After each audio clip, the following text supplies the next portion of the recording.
حضور رحمت للعالمین نے یہ بھی حضور کا اطلاق ہے. حضور نے فرمایا دروازے پر کھڑا کرو اور اس کی گردن اڑا دو. فرمایا اسے قتل کرو کیونکہ اس نے قتل کیا کیوں ہے, اللہ کی حدوں کو توڑا کیوں ہے. فرمایا دوسری بات, ایک تو ہاتھ کاٹا فرمایا میرے سامنے, اور دوسری بات بیان فرمایا اس کی گردن کاٹ دو کیونکہ اس نے قتل کیا کیوں ہے. حضور علیہ السلام چاہتے ہیں کہ اللہ کی حد جو ہے فرمایا نافذ کی جائے. اور تیسری بات, ایک حضور کا غلام ہے, بڑا پیارا صحابی ہے, حضور علیہ السلام کی بارگاہ میں آتا ہے تو حضور کو خوش کرتا ہے. آقا علیہ السلام مسکراتے ہیں. فرمایا آقا علیہ السلام کی بارگاہ میں جب بھی آتا ہے حضور کو ہنساتا ہے, خوش کرتا ہے, حضور کے قریب بیٹھتا ہے, بڑی محبت ہے. آقا علیہ السلام بھی محبت فرماتے ہیں. ایک دن آیا تو اس نے شراب کی ہوئی تھی, آیا حضور کی بارگاہ میں حاضر ہوا, یا رسول اللہ میں نے شراب کی ہے. آقا علیہ السلام نے فرمایا اسے لے جاؤ, باہر لے جاؤ, اسے 80 کوڑے لگاؤ. فرمایا جب وہاں اسے کوڑے لگ رہے تھے, یہاں آقا علیہ السلام ٹہل رہے تھے. صحابہ نے کہا یا رسول اللہ آپ پریشان ہو رہے ہیں. حضور نے فرمایا ہاں دیکھو اسے پکڑ کر کوئی نہیں لایا, وہ اپنی مرضی سے آیا ہے. یا رسول اللہ مجھے پاک کر دیں کیونکہ مجھ سے گناہ ہو گیا. معلوم ہوا حضور محبت بھی فرماتے ہیں, حضور فرماتے ہیں حد بھی جاری کی جائے اس کے اوپر. حضور فرماتے ہیں اللہ کی حدوں کو توڑنے والے کو سزا بھی دی جائے. حضور کا غلام ہے, حضور نے یہ نہیں دیکھا مجھ سے محبت کرتا ہے, مجھ سے پیار کرتا ہے, میرا غلام ہے, میرا صحابی ہے. آج بندہ کہتا ہے میرا بیٹا ہے, میں کیسے سزا دوں, میرا رشتہ دار ہے, میں کیا کر سکتا ہوں. حضور علیہ السلام نے یہ نہیں دیکھا. حضور نے فرمایا لے جاؤ اسے اور 80 کوڑے لگاؤ. پھر ایک عورت ہے حضور علیہ السلام کی بات ہے, یا رسول اللہ مجھ سے گناہ ہو گیا. آقا علیہ السلام کی بارگاہ میں عرض کر دیا یا رسول اللہ مجھے پاک کر دے, مجھ سے زنا ہو گیا اور میرے پیٹ میں بچہ بھی ہے. دیکھو حضور نے دین کو کیسے نافذ کیا. آج ہمیں کیا کہا جاتا ہے کہ آپ دین نافذ کرنے کی بات کیوں کرتے ہیں. میں نے کہا حضور علیہ السلام چاہتے ہی ہے کہ میرا دین نافذ ہو جائے, اللہ کی حدیں جو ہے قائم کر دی جائے. فرمایا جب یہ بات ہوئی آقا علیہ السلام نے اسے مہلت دی, جا اس بچے کو پیدا کر, جب بچہ پیدا ہو جائے پھر آنا. فرمایا جب بچہ پیدا ہوا پھر آئی حضور کی بارگاہ میں. آقا علیہ السلام نے فرمایا اس بچے کو لے جا, جب یہ کھانا کھانے کے قابل ہو جائے پھر آنا. فرماتی ہے پھر گئی, 2 سال کے بعد دیکھا بچے کے ہاتھ میں روٹی کا ٹکڑا ہے, بچے کو اٹھایا پھر حضور کی بارگاہ میں حاضر ہوئے. یا رسول اللہ مجھے پاک کر دے, آج ہم اپنے گناہ چھپاتے ہیں. فرمایا ہمارے اوپر ہاتھ نہ لگ جائے, ہمیں سزا نہ دی جائے. آقا علیہ السلام کے غلام ایسے تھے چھپاتے نہیں تھے. فرماتے یہاں کی سزا کم ہے, کل کی سزا زیادہ ہے. آج تو ہم برداشت کر لیں گے, کل قیامت کے دن جو سزا رب مقرر کرے گا فرمایا پھر ہم برداشت نہیں کر سکیں. سب سے کم سزا جو ہے فرمایا قیامت کے بندے کو آگ کی جوتیاں پہنائی جائیں گی. اس کا دماغ ایسے کھولے گا جیسے پانی کے برتن کے اندر پانی کھولتا ہے, آگ کے اوپر چڑھا دیا جائے. فرمایا پھر وہ عورت آئی. حضور علیہ السلام نے فرمایا اسے لے جاؤ اور اسے سنسار کر دو, اسے سزا دو, اسے مار دو.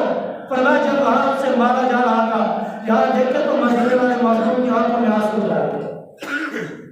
آقا علیہ السلام کی بارگاہ میں صحابہ نے عرض کیا یا رسول اللہ آپ نے خود حکم دیا.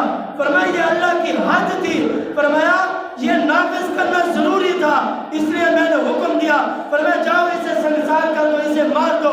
فرمایا کیونکہ قرآن کہتا ہے وَمَن يَتَعَدَّ حُدُودَ اللَّهِ فَأُولَٰئِكَ هُمُ الظَّالِمُونَ, جو اللہ کی حدوں کو توڑنے والا ہے وہ تو ظالم ہے. فرمایا جب اسے سزا دی گئی فرمایا مارا گیا. پھر آقا علیہ السلام نے فرمایا اسے غسل دو اور اس کا جنازہ مقبول کرو. آقا علیہ السلام نے جب یہ بات کہی صحابہ نے کہا یا رسول اللہ آپ نے تو حد کی. فرمایا یہ اللہ کا حکم تھا, اس پر حد لگنی تھی. فرمایا کیونکہ یہ اللہ کی حد تھی, نافذ کرنی تھی. فرمایا میں دیکھ رہا ہوں آج بھی فرمایا جنت کی وادیوں میں غوطے لگا رہی ہے. اس نے اتنی سچی اور پکی توبہ کی ہے اللہ کی بارگاہ میں. آج اگر کوئی بندہ گناہ کر لے, آپ سے میں پوچھتا ہوں آپ کتنا شرمندہ کرتے ہیں؟ کبھی غور کیا ہے؟ مدینے والے محبوب کا فرمان ہے اگر کوئی بندہ کسی کو گناہ پر شرمندہ کرتا ہے, میں نے درس میں بھی بیان کیا, فرمایا کوئی بندہ شرمندہ کرتا ہے یاد رکھنا اس نے گناہ سے توبہ کی تھی. یعنی پہلے بندہ شرابی تھا, پہلے نماز نہیں پڑھتا تھا, قرآن نہیں پڑھتا تھا, آج وہ آ گیا مسجد میں, آپ اسے حقارت کی نظر سے دیکھ رہے ہیں. پہلے تو یہ شرابی تھا, زانی تھا, نماز پڑھنے والا نہیں تھا, گناہگار تھا, پر میں آپ نے اسے گناہ پر شرمندہ مدینے والے محبوب فرماتے ہیں اس وقت تک تو مرے گا نہیں جب تک وہ گناہ تو نہیں کر دے گا۔ اور دوسری بات، آج ہم عیب تلاش کرتے ہیں جس کے اندر عیب نہ ہو، یہ بھی حضور کا فرمان ہے، غور کریں۔ آقا علیہ السلام نے فرمایا عیب تلاش کرتے ہیں جس کے اندر عیب نہیں ہے، غیبت کرتے ہیں، چغلی کرتے ہیں، مذاق اڑاتے ہیں، یاد رکھ لینا مدینے والے محبوب فرماتے ہیں، یہ بھی حضور کا چمکتا ہوا فرمان ہے۔ آقا علیہ السلام نے فرمایا جس نے بے عیب کے اندر عیب تلاش کیے، اس کی عیب جوئی کی، اس کی چغلی کی، کل قیامت کے دن اللہ تبارک و تعالیٰ اسے کتے کی شکل میں اٹھائے گا۔ آپ کیا کہتے ہیں آج ہم کرتے رہیں گے اور موجے کریں گے وہاں جا کے؟ یہ حضور کا فرمان سنے بات ختم۔ یہ جو حدیث آپ کو سنا رہا ہوں، فرمایا یہ حدیث سن کر کافر بھی، مشرک بھی، یہودی بھی کہہ رہے تھے اگر آج حضور کا دین نافذ ہو سکتا ہے تو اس حدیث ہو سکتا ہے۔ حضور کے اس فرمان سے آج اللہ کے محبوب کا دین، اللہ کا دین نافذ ہو سکتا ہے تو اس حضور کے فرمان سے ہو سکتا ہے۔ جو میں نے حدیث بیان کی ہے یہ بھی بخاری مسلم میں موجود ہے، جو کرنے لگا یہ بھی بخاری اور مسلم شریف میں حدیث پاک موجود ہے۔ فرمایا جب یہ بات کہی، فرمایا اللہ کی حدوں کو توڑا، اس عورت کو حضور نے سزا دی۔ فرمایا پھر یہ جو حدیث بیان کر رہا ہوں، حضور کی بارگاہ میں اسامہ بن زید حضور کے بڑے پیارے صحابی ہیں، حضور بڑی محبت فرماتے ہیں، بڑا پیار کرتے ہیں، حضور شفقت فرماتے ہیں۔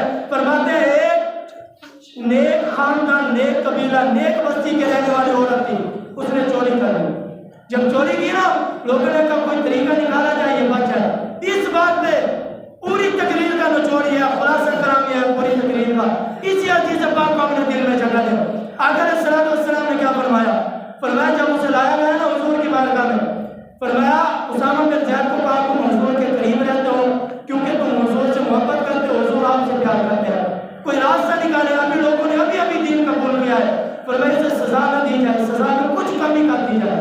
آقا علیہ السلام نے ساروں کو بلایا، مسجد نبوی خچا خچ بھر گئی لوگوں سے، صحابہ موجود ہیں، لوگ جمع ہیں۔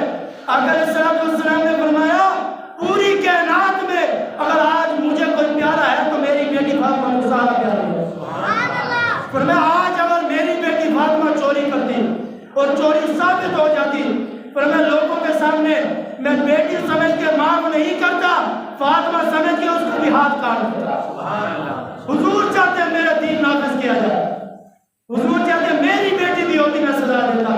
آج دیکھو ظالم کو سزا نہیں دی جا رہی۔ اگر کوئی آقا علیہ السلام نے یہاں پر بڑا قیمتی جملہ فرمایا، ہماری غیرت کو جھنجھوڑ کے حضور نے فرمایا۔ آقا علیہ السلام نے فرمایا یاد رکھنا پہلی قوموں پر عذاب کیوں آیا، سزائیں کیوں ملی، لوگ برباد کیوں ہوئے، اللہ کا عذاب کیوں نازل ہوا، اس کی ایک ہی وجہ مدینے والے محبوب فرماتے ہیں، اس کی وجہ یہ ہے فرمایا جو ظالم ہوتے، فرمایا جن کے پاس مال تھا، طاقت تھی، دولت تھی، فرمایا ان کو سزا نہیں دی جاتی تھی، اور جب فرمایا غریب گناہ کرتا اسے لٹکا دیا جاتا، ظالم کو چھوڑ دیا جاتا، پیسے دے کر، دولت دے کر، زمین دے کر، فرمایا جب اسے چھوڑ دیا جاتا تو اللہ کا عذاب نازل ہوتا، اللہ تبارک و تعالیٰ پھر سزائیں، پھر عذاب نازل ہوتا۔ یہی وجہ تھی، اس لیے رب نے قرآن میں فرمایا وَمَن يَتَعَدَّ حُدُودَ اللَّهِ فَأُولَٰئِكَ هُمُ الظَّالِمُونَ، جو اللہ کی حدوں کو توڑے وہ تو ظالم ہو۔ یہ اللہ کے محبوب نے فرمایا میرا دین نافذ کر دیا گیا، اس لیے تو فرمایا نا ڈرو خدا سے ہوش کرو۔ فرمایا یہی آیات کا مضمون بیان کیا ہے، فرمایا جب اللہ کے محبوب چاہتے ہیں میرا دین نافذ ہو۔ آج لوگ کہتے ہیں نا یہ تو بیٹا ہے، یہ رشتہ داری سب چیز دیکھتے رہے، اگر آپ ان لوگوں کے سامنے کھڑے ہو گے کل قیامت کے دن، فرمایا سارے نبی بھی گردن جھکا کے کھڑے ہوں گے، کوئی آگے نہیں آئے گا، اگر کوئی آگے آئے گا اور میرا اور تیرا نبی آئے گا، شفاعت کریں گے تو حضور کریں گے، اگر کسی کی شفاعت قبول کی جائے گی تو وہ مدینے والے محبوب ہوں گے۔ فرمایا آج اگر حضور فرماتے ان دو لوگوں کی میں شفاعت نہیں کروں گا، جو اللہ کی حدوں کو توڑنے والا ہے، اس لیے فرمایا ڈرو خدا سے ہوش کرو، کچھ مکر و ریا سے کام نہ لو، یا اسلام پہ چلنا سیکھو یا اسلام کا نام لو۔